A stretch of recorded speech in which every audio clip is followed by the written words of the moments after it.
రేపు తెలంగాణలో రాష్ట్ర వ్యాప్తంగా అర్బన్ లోకల్ బాడీస్ పట్టణ స్థానిక సంస్థల ఎన్నికలు జరగబోతున్నాయి.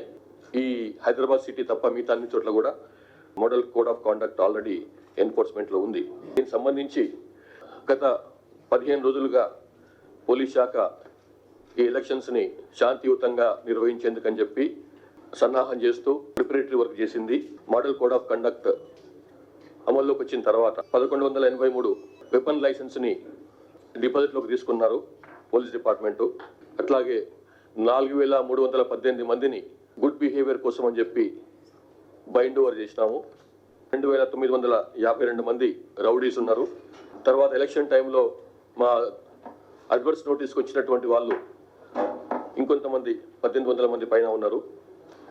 సో ఈ విధంగా బ్యాడ్ క్యారెక్టర్స్ని, ట్రబుల్ మాంగర్స్ని ఇట్లా పోలీస్ డిపార్ట్మెంటు బైండ్ ఓవర్ చేసింది.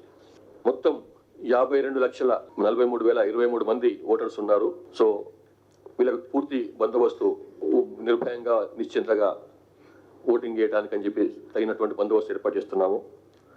బందోబస్తు విషయంలో ఏమాత్రం కూడా తగ్గకుండా పూర్తి బందోబస్తు ఏర్పాటు చేసి గ్రామ పంచాయతీ ఎలక్షన్స్ ఏ రకంగా అయితే పీస్ఫుల్గా శాంతియుతంగా పూర్తి చేసినామో అదే రకంగా ఈ ఎలక్షన్స్ కూడా అర్బన్ లోకల్ బాడీ ఎలక్షన్స్ కూడా అట్లాగే పూర్తి చేస్తామని అనుకుంటున్నాం.